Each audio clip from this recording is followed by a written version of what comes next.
special edition of Late Night Health. I'm Mark Alyn. We're talking with Karen Howard. Karen is the CEO of the Organics and Natural Health Association. I got it right after all these years. We're close enough. And we're going to talk about the public perception of the supplement and vitamin industry. I think this is important because not only do doctors in general, especially older docs, they don't understand vitamins. They just don't. I've gone into doctors and they say, don't take vitamins. There's somebody right now who wants to be here on Late Night Health, and he says vitamins are a waste, they don't do anything, there's no science, there's no regulation. It's so frustrating to me when somebody says that, but the general public, I think it's changing. Do they have the same point of view, Karen? I think the public is way ahead of the game, for sure. If the data is correct, and I have no reason to think that it isn't, over 80%, 83% of the public uses some sort of nutritional product. That means 13% don't. So that tells you a lot right there.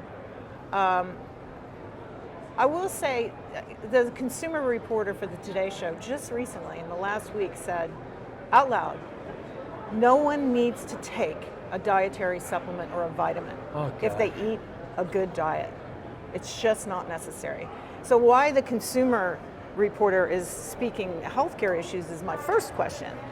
But it's wherever this messaging is coming from, it's completely out of step with what the public believes. And I think through the pandemic, just anecdotally, people have gone to those shelves. We know that from sales data. Absolutely. Right? So they are taking these things. They may not understand why or how much or all the things that we generally have to deal with, but it is a totally different lockstep from what you hear in the messaging, you read in the newspapers, versus what the actual consumer experience is. Well, let's take a look at media in general then. If the consumer reporter for the Today Show, is going to talk about supplements and has no background in it, Mr. Producer or Miss Producer, you got to make some changes there. I don't understand. I mean, we're here at Supply Side West in Las Vegas, and there are literally thousands of people coming to learn on the educational side about what supplements can do. But the general media doesn't cover this anymore. Yeah, so here's the story about that I have, which is, oh well. I mean, we do a lot of consumer education, and we do that through media. Right. And we will continue to do that through media. And then when we do it, we do print, we do radio, and we do TV. And it's important because that's how the game works, right? Sure. That people sponsor and they do research and they get this out to the media. But if we're going to continually put ourselves in a situation where we're responding instead of being proactive, that really is the definition of insanity. I can't change the consumer reporter's mind. No. And I can't really fault her for where she gets her information. But where does she get her information? I mean, it's a good question. I stopped it, I replayed it. I looked at the ads before and after. We can only speculate. We can only speculate. And we know that we have opposition, and they are constantly feeding the media engine what their messaging is. We've known that for years, and that's why people have gotten their act together and been so proactive about putting different messages out. I was thinking of vitamin D. You did a research study on vitamin D. Americans in general are way below where they're supposed to be with their vitamin D levels. I'm having a blood test in a couple of weeks, and my new doctor said I'm added vitamin D without me having to ask, which was really terrific. Progress. Really, that's progress, actually, right? But even Dr. Fauci said at the beginning of the pandemic, said, everybody take vitamin D. I mean, he was adamant about it. He said, I take it, you should take it. It helps build the immune system. Yet a lot of doctors don't understand that. They don't believe that there's regulation. It's upsetting to me. Yeah, it's frustrating. I mean, I'm going to do this vitamin D issues, it's been a passion of ours for a long time, especially when it came to the pandemic and the impact on Black Americans. who are dying at 2 to 3 times the rate of white Americans from COVID. And we know the data shows that their vitamin D levels are substantially lower, and it's much harder because of the color of their skin to get that vitamin D level where it needs to be. I feel good about that work. I feel like it's resonated deeply, and I feel like a preacher for vitamin D. And that's what it takes. You know, that consistency of messaging, that being there all the time, harassing your neighbors and friends and family. So it's that kind of work that makes the difference, and that's all we can do. Yeah. That's all we can do. And you know, I think our alliances make a big difference too. It's one thing for organic and natural to have a message like this and put it out. It's a totally different thing if you've got other related groups that have similar interests, but different missions, to be able to say, let's collaborate. So that's kind of where I'm looking at now. We do function even in our own world in silos. And some of the messaging is just too bloody important to not have more people share it. Why do you think that the general media doesn't promote these things? I mean, yes, you get on morning shows, you're on late night health a couple times a year. We talk about a wide variety of things, but we're one outlet. And I know there are others, but the general media is what I'm thinking about. Well, I will say that my experience over the past, almost 8 years of doing this work as a spokesperson on behalf of the association has resulted in people really understanding on the media side what it is we do and why. So their education level, I mean, they're really, when you go to somebody, if they haven't heard the message, and their media, they like to learn. You know, think about their job. They don't get to do that, right? They're dealing with how many issues in a week. So they're very top level. Yes. But healthcare is so personal that you can make a story to media and they'll adopt it for their own use. So you can go back 2 years later and they'll remember what I told them about buying salmon. Right. Right? Non-GMO. Yeah, or you know, whether the vitamin D level is sufficient or not. They remember 40 to 60 nanograms per milliliter. So is that a slow way to change the world? Probably. But it is one of the media best, outlet at a time. One of the best tools in our, that we have is to be able to do this.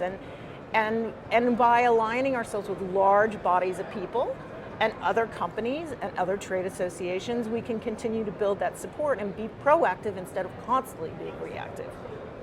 What about doctors? Because doctors, somebody goes to their doc and says, I'm lethargic, I don't know what to do.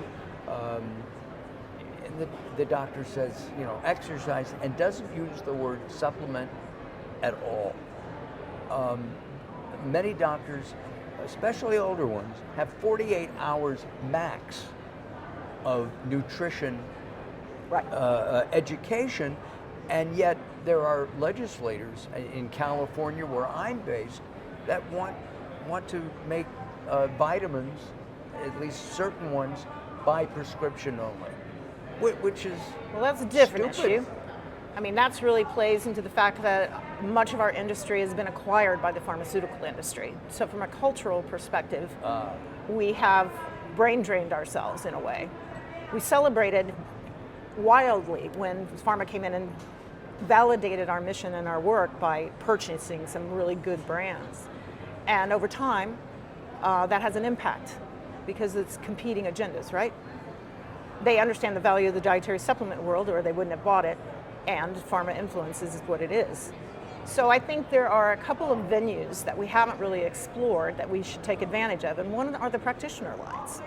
So if you look at orthomolecular as an example, they're selling directly to practitioners, and of course I worked for the naturopaths for 10 years, so that's where I had all of my education on dietary supplementation. So there are pathways for us to explore to get the word out better to new targeted groups. And that's kind of what I'd like to do. Like I said, when it's messaging that's this important, I'm happy for everyone to copy us. I have to tell you, I love kombucha, and kombucha it has a lot of vinegar in it, and if you make it in a certain way, it can have some alcohol in it as well. I've been drinking Rowdy Mermaid, which is a fairly new brand. We did some cooking with them on Mark Alyn Cooks not long ago, but I was at Karen's house. We actually did we've done it a couple times. When I've been in Washington, D.C., I've actually done Late Night Health from Karen's house. And you still making your own kombucha? I am. It's on the counter right now, and it's second brew. Wow. Does yours have booze in it? I usually don't let it sit quite that long. Got it. But it's very, very healthy. Fermented foods are really good for you. Yeah, and they're probiotic. And there are, here at Supply Side West, there's got to be a dozen or more companies that have prebiotic, probiotic. I don't know if there's a postbiotic, but they're working all on of it. these, they're working on it, right? They are. Let's briefly talk in just the next couple of minutes about legislative action for or against the supplement industry. The short story. The short story is that everyone is looking to protect the validity and the integrity of the work that we do, and do that through a regulatory or legislative process, which is how things are supposed to work.